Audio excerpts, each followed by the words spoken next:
कानपुर में हिंसा, किसने कराया दंगा?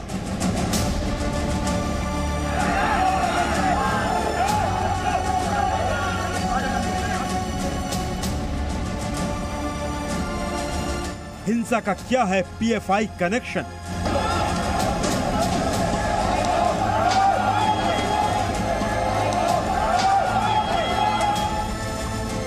किसने की सीसीटीवी की तस्वीरें डिलीट?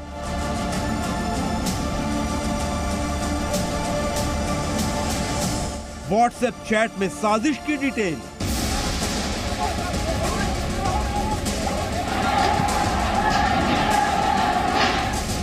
मोबाइल फोन खोलेंगे राज।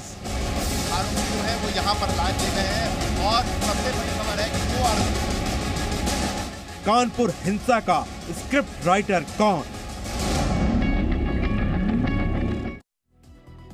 नमस्कार, आप देख रहे हैं एजेंडा इंडिया का। आपके साथ मैं हूं चंदन सिंह। एजेंडा इंडिया का में सबसे पहले खबर कानपुर से, जहां शुक्रवार को हुई हिंसा के आरोपियों पर शिकंजा कसता जा रहा है। मुख्य आरोपी हयात जफर हाशमी समेत 29 आरोपी गिरफ्तार किए जा चुके हैं। पूरे मामले में साजिश के तार भी जुड़ते दिख रहे हैं और पीएफआई का रोल भी इस हिंसा में सामने आ रहा है। मामले की जांच के लिए एसआईटी बनाई गई है। पुलिस आरोपियों के पास से बरामद मोबाइल और घटनास्थल से मिले सीसीटीवी फुटेज के सहारे साजिश की कड़ियां जोड़ने की कोशिश कर रही है। इस बीच बीजेपी ने विवादित बयान देने वाली प्रवक्ता नुपुर शर्मा को पार्टी से निलंबित कर दिया है।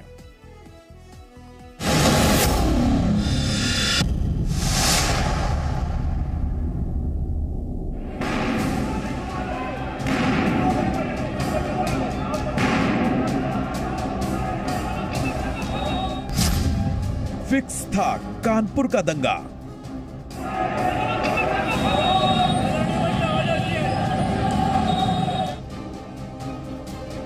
ये हम लोग इन्वेस्टिगेट कर रहे हैं और साजिश से इनकार नहीं किया जा सकता।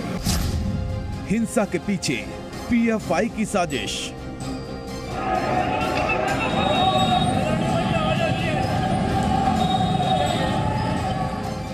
पीएफआई के जो वेस्ट बंगाल में जो बंद का आह्वान किया था और मणिपुर में जो बंद का आह्वान किया था 3 तारीख का, उसके लेटर। मुख्य आरोपी हाशमी के पीएफआई से लिंक।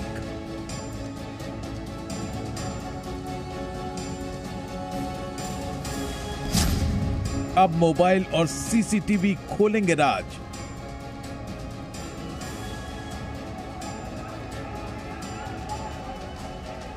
राष्ट्रपति और प्रधानमंत्री के दौरे के बीच कानपुर में भड़की हिंसा के पीछे गहरी साजिश की बात सामने आ रही है। जांच में साजिश की परतें खुलनी शुरू हो गई हैं।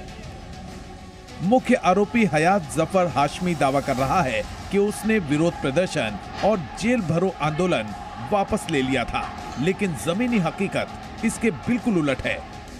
जांच के दौरान सामने आया है कि हिंसा के दौरान हाशमी की लोकेशन यतीम खाना चौराहे के पास ही थी। हाशमी के तार पॉपुलर फ्रंट ऑफ इंडिया यानी पीएफआई से भी जुड़ते दिख रहे हैं। हयात हाशमी की जो लोकेशन है उपद्रव के वक्त वो इसी जगह पर मिली है। ये यतीम खाना इलाका है और यहीं पर उपद्रव के वक्त हयात हाशमी की लोकेशन जो है वो पुलिस को मिली है। चूँकि 2 लोकेशन जो हैं वो 2 घंटे के दौरान मिली हैं, जिसमें सबसे पहली लोकेशन 2:30 बजे के आसपास की इस यतीम खाने के पास मिली है। इसी इलाके में जो है हयात हाशमी मौजूद था और यहीं पर ही सबसे महत्वपूर्ण बात है कि उपद्रव की शुरुआत हुई थी। पुलिस मुख्य आरोपी और उसके संगठन से जुड़े लोगों के बैंक अकाउंट भी खंगाल रही है, जिससे ये पता लगाया जा सके कि संस्था को फंडिंग कहां से मिल रही थी। हिंसा की साजिश में कौन कौन शामिल है? दरअसल कानपुर के बेकनगंज थाना क्षेत्र में जुमे की नमाज के बाद भड़की हिंसा में शुरुआत से ही पीएफआई का हाथ सामने आ रहा था। अब मुख्य आरोपी के यहां से मिले दस्तावेज इशारा कर रहे हैं कि दंगे में पीएफआई का रोल है। फिलहाल पुलिस हाशमी समेत कई आरोपियों की व्हाट्सएप चैट भी खंगाल रही है ताकि साजिश की कड़ियां जोड़ी जा सके। पुलिस ने आरोपियों के पास से 6 मोबाइल फोन बरामद किए हैं। बरामद मोबाइल्स की चैट की स्टडी की जा रही है। हिंसा फैलाने में किस किस ने मदद की, सोशल मीडिया ग्रुप में कौन कौन शामिल था, क्या सोशल मीडिया की मदद से भीड़ जुटाई गई और मुख्य आरोपी के किन लोगों से संपर्क हैं, इन सभी सवालों के जवाब तलाशे जा रहे हैं। लिटरेचर मिला है, साथ ही साथ हमने बताया कि 6 जो मोबाइल जब्त किए गए और इन मोबाइलों से वेरीफाई करके इसमें जो भी नेटवर्क है, जिस भी ऑर्गेनाइजेशन से लिंक है, उसको एस्टैब्लिश किया जाए। कानपुर के बेकनगंज में हुई हिंसा के बाद अब योगी सरकार एक्शन में है। पुलिस ने इस मामले में 3 FIR दर्ज की हैं। 38 आरोपी नामजद किए गए हैं, जबकि करीब 500 अज्ञात लोगों को आरोपी बनाया गया है। इसमें मुख्य आरोपी हयात जफर हाशमी समेत ज्यादातर नामजद आरोपियों को गिरफ्तार किया जा चुका है। हयात जफर हाशमी समेत 4 आरोपियों की आज कोर्ट में पेशी हुई। अदालत ने चारों आरोपियों को 14 दिन के लिए जेल भेज दिया है। दंगाइयों के खिलाफ सख्त कदम उठाने के लिए योगी सरकार ने एक्शन प्लान तैयार किया है। सरकार आरोपियों की संपत्ति पर बुलडोजर चलाएगी। संपत्ति को कुर्क करने की तैयारी है। पुलिस CCTV से सबूत जुटा रही है। फुटेज के जरिए उपद्रवियों की पहचान की जा रही है। वीडियो से फोटो निकाले जा रहे हैं। कॉल डिटेल से भी जानकारी जुटाई जा रही है। हिंसा से पहले हुई बैठकों की भी पड़ताल हो रही है।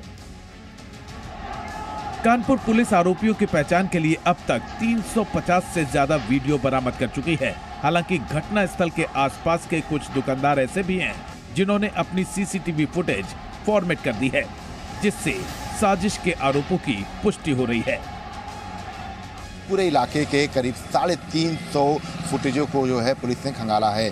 इस दौरान पुलिस को ये भी जानकारी मिली है कि तमाम जो ऐसे लोग भी थे, जो दुकानदार थे, जिन्होंने अपने फुटेज डिलीट भी किए हैं। ये वो मस्जिद का इलाका है जहां पर उपद्रवियों ने जमकर हंगामा काटा था। 2-2.5 घंटे तक यहां पर पुलिस ने पथराव किया था और फिलहाल इस जगह को सबसे ज़्यादा संवेदनशील माना जा रहा है। पुलिस भी मान रही है कि घटनास्थल से जुड़े CCTV का डेटा डिलीट कर दिया गया है। पुलिस ऐसा करने वालों पर सख्त कार्रवाई की बात कर रही है। उपद्रवियों को आइडेंटिफाई करने के लिए कुछ दुकानों पर इनसे पूछताछ शुरू करी, तो जहाँ कैमरे लगे हुए थे हमारी टीम गई तो कुछ दुकानों पर देखा गया था फॉर्मेट कर दी गई थी। तो उनसे पूछा जा रहा है, हो सकता है किस कारण से फॉर्मेट हुई। अगर उसमें किसी की कदशता पाती है तो उस पर कार्रवाई की जाएगी। कानपुर पुलिस उपद्रवियों को चौतरफा घेरने की रणनीति पर काम कर रही है। CCTV फुटेज खंगाले जा रहे हैं। मोबाइल के जरिए साजिश का नेटवर्क पता लगाने की कोशिश की जा रही है। आरोपियों की क्राइम कुंडली निकाली जा रही है ताकि साजिश की जड़ तक पहुंचा जा सके और दंगे के असली स्क्रिप्ट राइटर को बेनकाब किया जा सके। विशाल रघुवंशी के साथ विशाल पांडे, जी मीडिया, कानपुर। कानपुर हिंसा की साजिश के तार तलाशने के लिए तेजी से जांच की जा रही है। आपको बताते हैं कि जांच कहां तक पहुंची है। दरअसल पूरे मामले की जांच SIT कर रही है। अब जांच में UP ATS भी शामिल हो गई है। ATS के ADG नवीन अरोड़ा कानपुर पहुंच चुके हैं। मुख्य आरोपी हयात जफर हाशमी समेत 4 आरोपियों की आज पेशी हुई और अदालत ने उन्हें जेल भेज दिया है। चारों आरोपियों को 14 दिन के लिए जेल भेजा गया है। इस बीच पुलिस हयात जफर हाशमी की क्राइम कुंडली खंगाल रही है। उसके आपराधिक रिकॉर्ड को भी निकाला जा रहा है। आरोपियों के पास से 6 मोबाइल फोन बरामद किए गए हैं। इनमें जो चैट है उनकी भी जांच की जा रही है, स्टडी की जा रही है। पुलिस का मकसद साजिश के नेटवर्क तक पहुंचना है और इसके लिए तमाम सबूतों को खंगाला जा रहा है। इस पूरे मामले में PFI के कनेक्शन और फंडिंग की भी जांच की जा रही है। आरोपियों के पास से PFI से जुड़े साहित्य बरामद किए गए हैं। बताया जा रहा है कि बंद के लिए PFI साहित्य का इस्तेमाल किया गया। यह साहित्य वैसा ही है जैसे बंगाल और मणिपुर में बंद के लिए इस्तेमाल किया गया था। सबूत मिटाने के लिए घटनास्थल के पास लगे CCTV का डेटा भी डिलीट कर दिया गया है।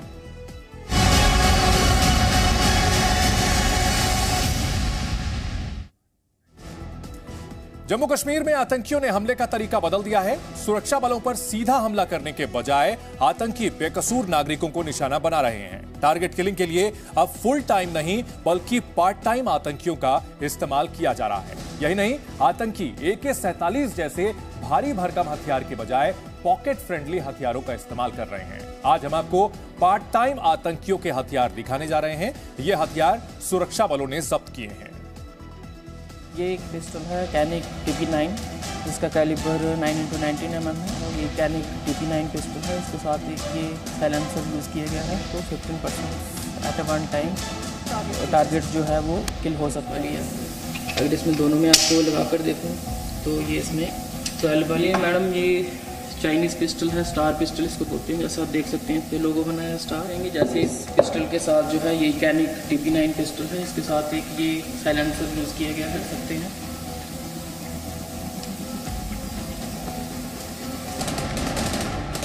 कश्मीर में सुरक्षा बलों को आपने आतंकियों के पास AK-47 पकड़ते हुए देखा होगा, ग्रेनेड पकड़ते हुए भी देखा होगा, लेकिन अब घाटी में आतंकी AK-47 और हैंड ग्रेनेड लेकर नहीं घूम रहे। अब ट्रेंड बदल गया है। सुरक्षा बलों के ऑपरेशन क्लीन से बौखलाए आतंकियों ने AK-47 छोड़ दी है और अब पॉकेट में पाकिस्तानी और चाइनीज पिस्टल लेकर घूम रहे हैं।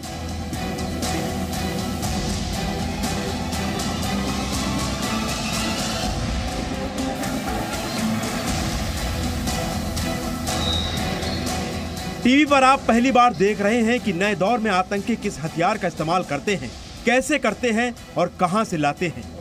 सिर्फ और सिर्फ जनवरी से जून तक पुलिस ने 100 से ज्यादा पिस्टल्स को जब्त किया है। इनमें से कोई मेड इन पाकिस्तान है तो कोई मेड इन चाइना है। आतंक के खात्मे से घबराए दुश्मन ने अब अपनी रणनीति में बदलाव किया है और हाइब्रिड टेररिज्म का इस्तेमाल, हाइब्रिड टेररिस्ट देखने को मिल रहे हैं और साथ ही उनके पिस्टल कनेक्शन की एक तरह का सिक्योरिटी फोर्सेस के लिए आप पिस्टल चैलेंज जिसे कह सकते हैं, आपको एक्सप्लेन करने की कोशिश करते हैं। जैसे कि आपको हम बार बार ये भी बता रहे हैं कि एक साल में 145 पिस्टल जो है वो JKP जम्मू कश्मीर पुलिस ने सीज किए हैं, पकड़े हैं। तो पिस्टल का इस्तेमाल किस तरह से किया जाता है आतंकियों द्वारा और क्यों किया जाता है, क्योंकि सबसे बड़ा सवाल तो यही है, उसे आपको समझाने की सरल भाषा में यहाँ पर कोशिश करते हैं। जी, आप बताएं कि किस तरह से ये जो पिस्टल्स हैं ये यूज की जाती हैं और बहुत आसान है इनका इस्तेमाल। मैडम ये एक पिस्टल है कैनिक TP9 जिसका कैलिबर 9x19 mm है। तो इसमें दो तरह की मैगजीन्स आ जाती हैं, एक 15 राउंड्स वाली आ जाती है इसमें और एक इसमें जो है 12 राउंड्स वाली है। अगर इसमें दोनों में आपको लगा कर देखूँ तो ये इसमें 12 वाली भी आ जाती है और इसमें एक ये जो 15 राउंड्स वाली है ये भी इसमें फिट आ जाती है। ठीक है, इसमें जो राउंड है वो आप देख सकते हैं ये 9x19 mm का है। ये इसमें राउंड जो है इसमें मैगजीन में पड़ता है ये। और ये आप अगर देखें, अगर आप ये पिस्टल तो ये आप इजीली आप पॉकेट में अपने कैरी कर सकते हैं।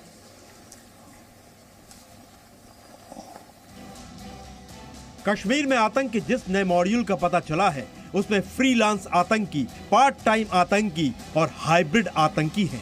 ये ना किसी आतंकी मॉड्यूल का हिस्सा होते हैं और ना ही इनके नाम कोई थाने में रिकॉर्ड होता है।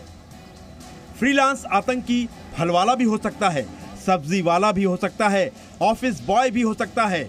इनके पास पाकिस्तान से आदेश आते हैं, हथियार मिलते हैं, पैसे मिलते हैं और उसके बाद पहले ये रेकी करते हैं और फिर पिस्टल से अटैक करके भीड़ में शामिल हो जाते हैं।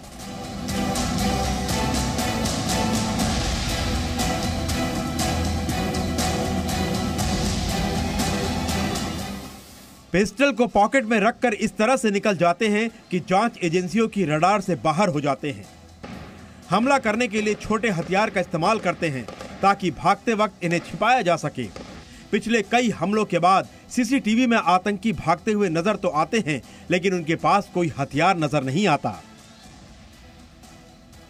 यहाँ पर साइलेंसर, अगर इसमें साइलेंसर का भी इस्तेमाल कर लें तो फिर तो टेररिस्ट का काम, आतंकियों का काम और भी आसान हो जाएगा। किसी at one go they can shoot any number. बिल्कुल।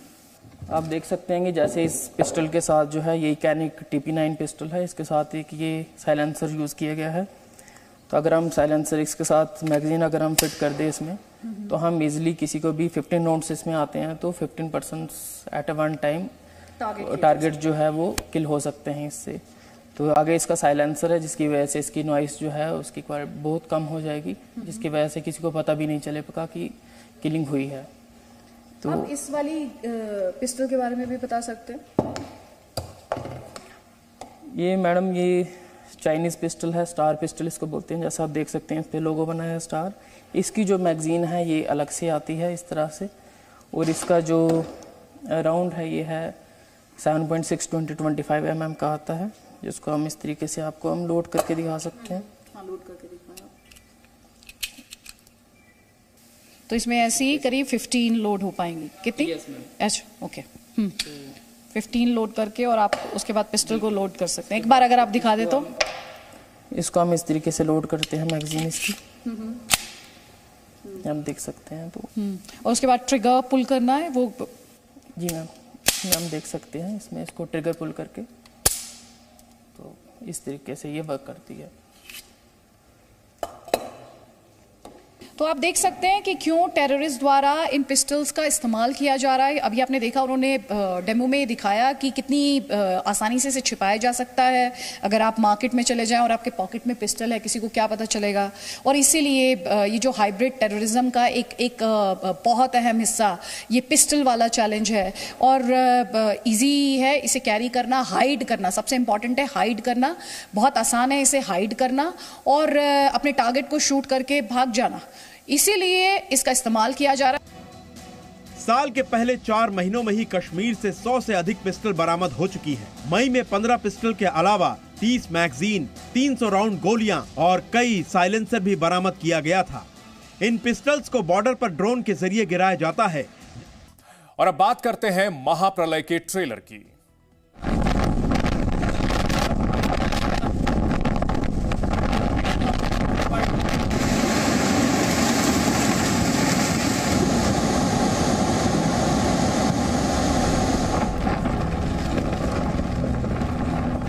क्या ये महाप्रलय का ट्रेलर है?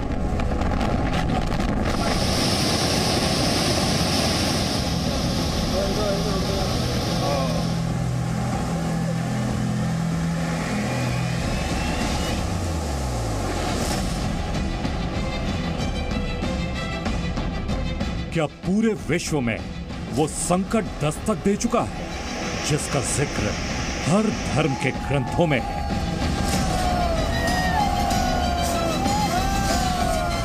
प्रलय हो रहे हैं, फ्लड्स हो रहे हैं। प्रलय का समय आ गया। ये मानव जाति ने खुद किया है। जिस पानी से धरती पर जीवन है, क्या वही पानी अब धरती के विनाश की कहानी लिखने वाला है?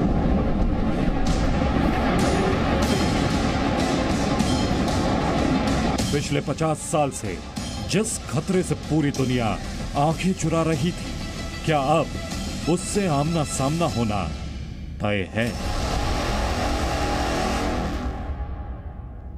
क्या एक बार फिर कृष्ण के द्वारका जैसी कहानी दोहराई जाने वाली है?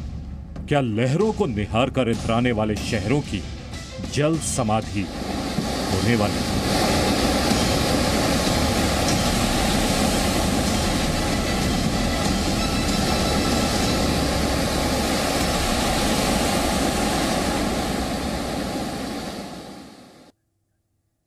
ये तमाम सवाल काल्पनिक नहीं है, क्योंकि पानी अब सचमुच सिर के ऊपर जा चुका है।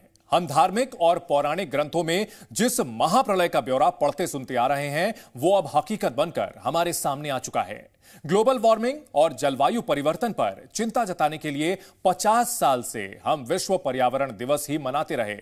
अब जलवायु परिवर्तन पर एक्शन प्लान बना तो मालूम चला कि धरती को बचाने के लिए तो समय ही नहीं बचा है।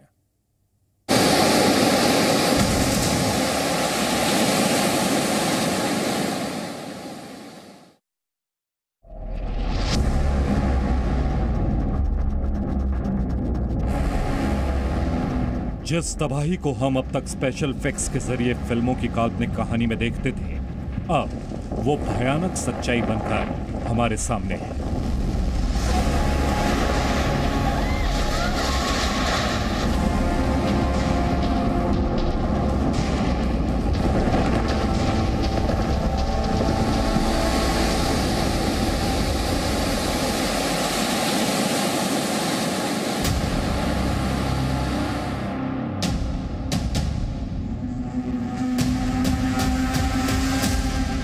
जिस प्रलय की चर्चा से दुनिया के तमाम धर्मों की किताबें भरी पड़ी हैं, उसकी ताजा झलक अमेरिका से सामने है। नॉर्थ कैरोलिना के बाहरी तट पर यह बीच हाउस लगभग 40 साल पहले बना था। तब यह समंदर से इतनी दूर था कि लहरें उस तक पहुंच नहीं सकती थी, लेकिन देखते ही देखते समंदर खुद इस बीच मकान को पिघलने के लिए उसके करीब आ गया।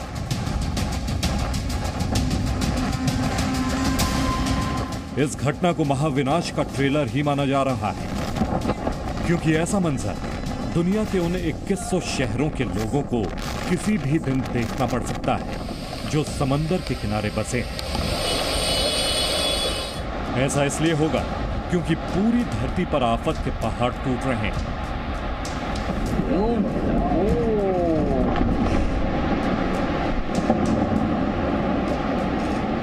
जी, आर्कटिक और अंटार्कटिका में टूटते ग्लेशियर और समंदर में तैरते बर्फ के पहाड़ अब शहरों और टापुओं के अस्तित्व के लिए खतरा बन चुके हैं। जितनी तेजी से ग्लेशियर पिघल रहे हैं, उतनी ही तेजी से प्रलय हमारे शहरों के नजदीक पहुंचती जा रही है।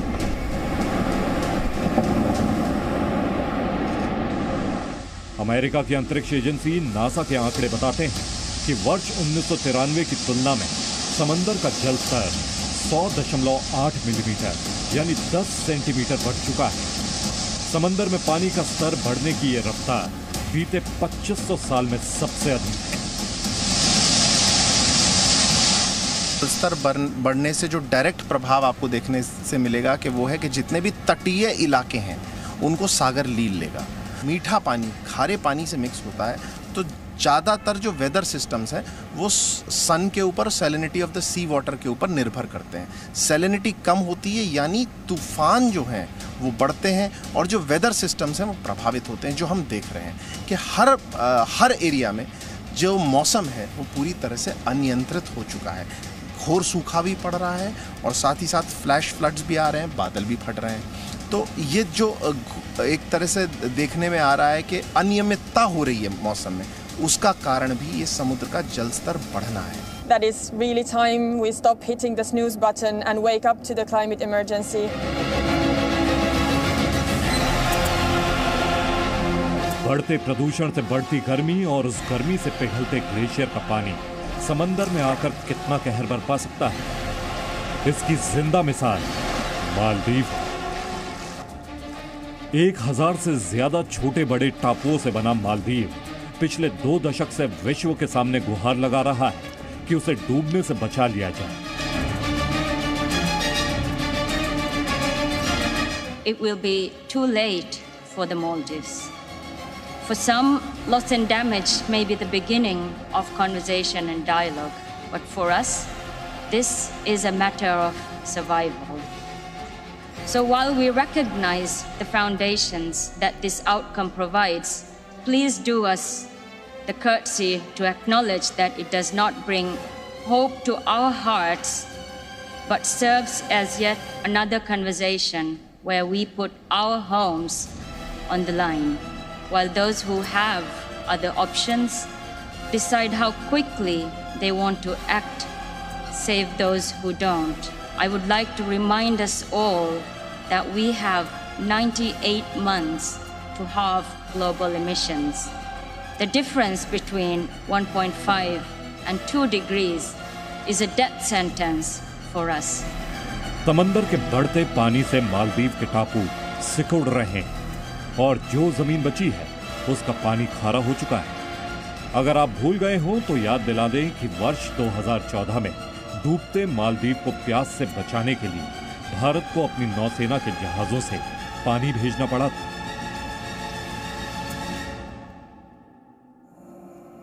मालदीव जैसा ही संकट भारत में भी पैदा हो चुका है। बंगाल की खाड़ी में किनारे बसे सुंदरबन के 54 टापुओं का अस्तित्व खतरे में है। यहाँ के द्वीप लगातार पानी में डूबते जा रहे हैं और जो बची हुई जमीन है उसे समंदर से उठने वाले तूफान तहस नहस कर रहे हैं।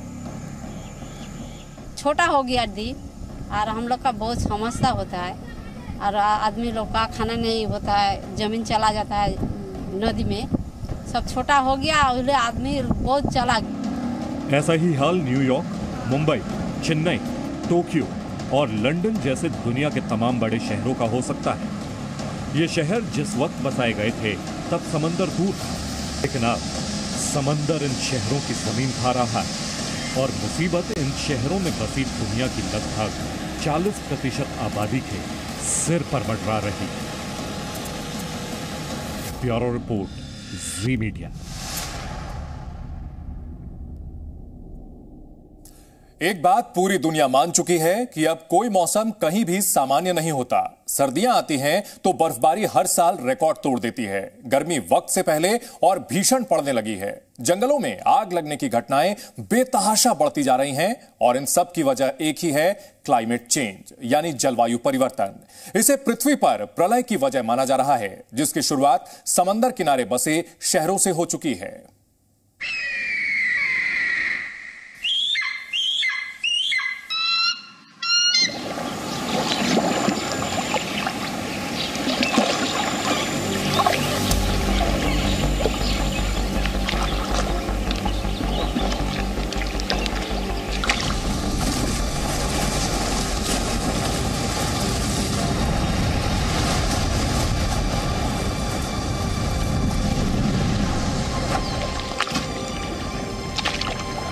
पृथ्वी का उत्तरी ध्रुव यानी आर्कटिक सागर और दक्षिणी ध्रुव यानी एंटार्क्टिका महाद्वीप।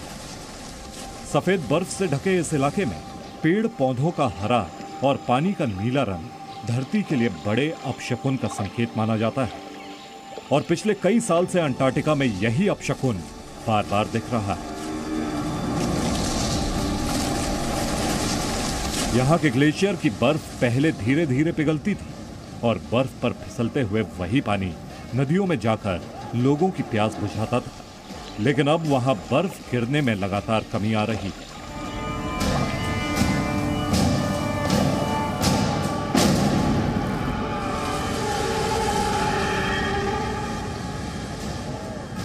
Since the end of December, we've seen that no snow has fallen in the entire King George Island sector, mainly in Fields Bay, where there are the great majority of bases that operate in this sector. This has obviously allowed greater mobility, but it's also impressive to be in Antarctica without literally making contact with snow.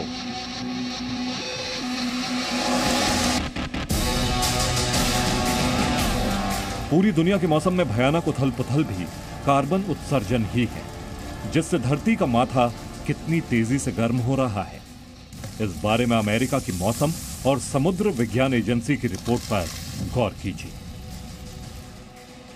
इस report के मुताबिक वर्ष 1880 से धरती का औसतन तापमान हर 10 साल में 0.08 डिग्री सेल्सियस बढ़ रहा था, लेकिन 1981 से औसत तापमान बढ़ने की रफ्तार दोगुनी से भी अधिक बढ़ गई। अब हर 10वें साल धरती 0.18 डिग्री सेल्सियस ज्यादा गर्म हो रही है और पिछले 40 साल में ही धरती का औसत तापमान 0.72 सेल्सियस बढ़ चुका है।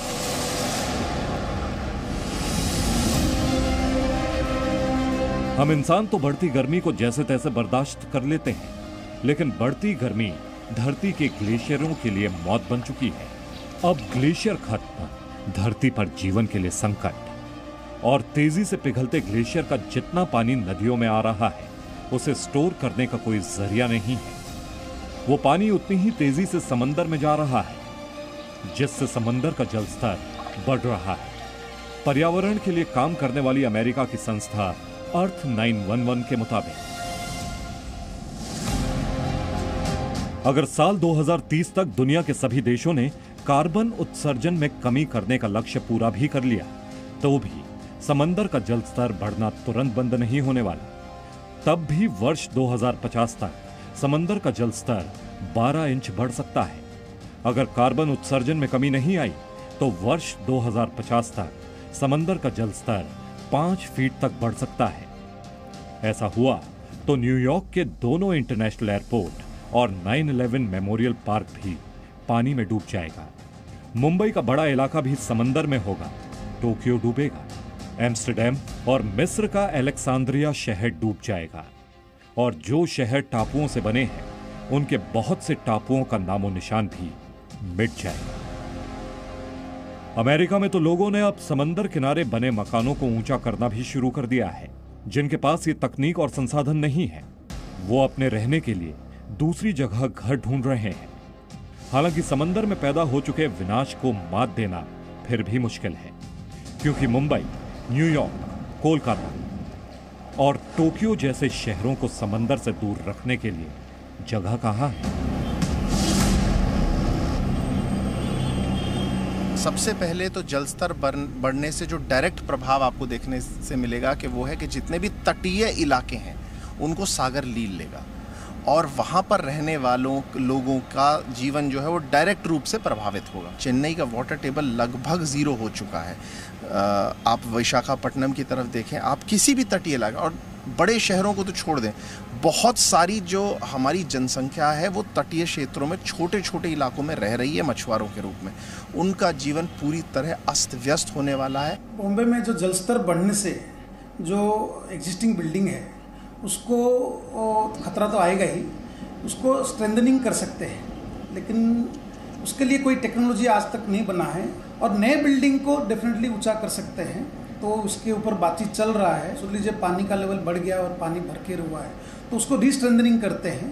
उसको फाइबर रैपिंग बोलते हैं हमारा टेक्निकल लैंग्वेज में, फाइबर रैपिंग या जैकेटिंग बोलते हैं। तो उससे स्ट्रेंथनिंग हो जाता है, तो जो पानी का इफेक्ट है तो उसमें कम हो जाता है और बिल्डिंग को खतरा कम रहता है। जो शहर समंदर के दूर है, वहां के लोगों को भी एक गलतफहमी दूर कर लेनी चाहिए कि विनाश के खतरे से वो बच जाएंगे।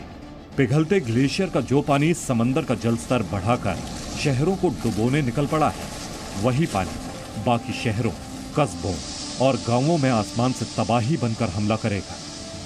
पूरी दुनिया हर साल जिन चक्रवाती और समुद्री तूफान की मार झेल रही है, उसका सीधा कनेक्शन भी समंदर और ग्लेशियर से ही है। ग्लेशियर के पानी से समंदर की सतह का तापमान बदल रहा है, जिससे तूफान की संख्या और रफ्तार दोनों तेज हो चुकी है।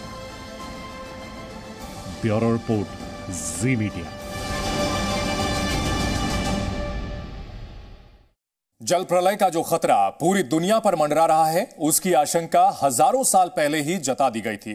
लगभग सभी धर्मों के ग्रंथों में कहानियों के रूप में इसका जिक्र बहुत पहले से है। शुरुआत में उन कहानियों को लोक कल्पना माना जाता था, लेकिन अब वैज्ञानिक भी इस बात की पुष्टि करने लगे हैं कि 8000 साल पहले भी ग्लेशियर पिघलने से समंदर का जल स्तर बढ़ा था, जिसमें अनगिनत शहर और सभ्यताएं नष्ट हो गई थीं।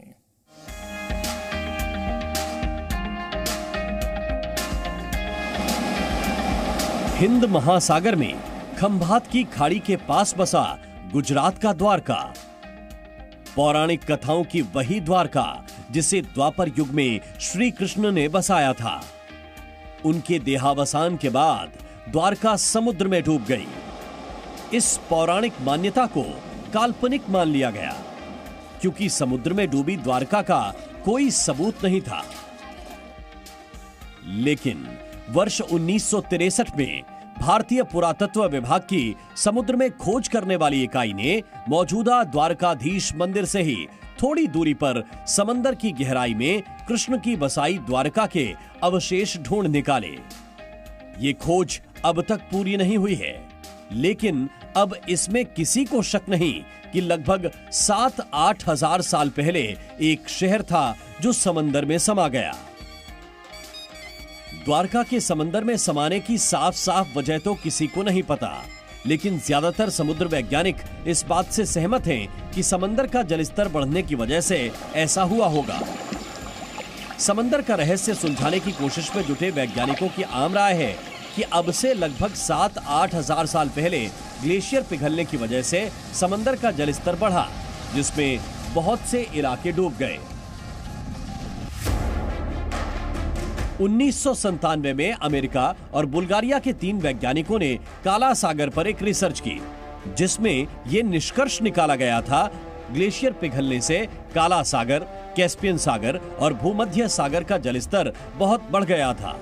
इससे काला सागर का पानी उत्तर और पश्चिम दिशा की तरफ फैला और लगभग 1 लाख वर्ग किलोमीटर जमीन समंदर में समा गई थी। समंदर का जलस्तर बढ़ने से धरती के विनाश की बात वैज्ञानिकों को थोड़ी देर से समझ में आई, जबकि धर्म ग्रंथों में हजारों साल पहले ही बता दिया गया था कि आप चाहे प्रलय कहिए, कयामत कहिए या फिर लास्ट जजमेंट, इसका सामना एक ना एक दिन सबको करना ही होगा। इस समय पर सूर्य घूम रहा है और सूर्य अपनी एक्सिस पे घूमता है और सूर्य के चारों तरफ ग्रह घूमते हैं, ऐसा विज्ञान भी मानती है। इसमें सूर्य ग्रहण और चंद्र ग्रहण भी होते हैं। सूर्य की रोशनी की वजह से ये सारी गैसेज हर एक जगह पर, हर एक पिंड पर होती हैं, और जैसे ही सूर्य अपनी लाइट को ऑफ कर देगा, यानी अपनी हीट को समाप्त कर देगा, तो पूरी जो 84 लाख योनियां हैं वो तुरंत समाप्त हो जाएंगी। बाइबल में लिखा है कि एक दिन यीशु क्रिस्त वापस आएंगे, the second coming of Christ. लेकिन वो कभी आएंगे, उसके डेट, वो कौन सा वर्ड्स में आएंगे, उसका कोई ही लिखाया नहीं है। एक्चुअली बाइबल में देखेंगे ना, पानी जो है वो जीवन है। ये जो कुछ अभी हो रहा है, प्रलय हो रहे हैं, फ्लड्स हो रहे हैं, एक क्लाइमेट चेंज जो है उसका God is not responsible for this. ये मानव जाति ने खुद किया है, और उसके पीछे जो कारण है इज मैन्स ग्रीड। आपको ये जानकर हैरानी होगी कि हर धर्म में यही लिखा है कि धरती पर पाप बढ़ने के बाद प्रलय या कयामत आएगी। हर धर्म में पाप की तुलना बर्दाश्त के बाहर ताप से ही की गई है, और हर धर्म में यही बताया गया है कि धरती का विनाश पानी से ही होगा। पूरी दुनिया का सामना अब उसी सच्चाई से हो रहा है जिसे हम पौराणिक कल्पना ही मान रहे थे। प्रदूषण से धरती का तापमान बढ़ रहा है और पानी प्रलय की निशानी बनकर हमारे सामने है। Bureau report, ji media. Presenting B News app, available on Google Play and App Store. Download it now.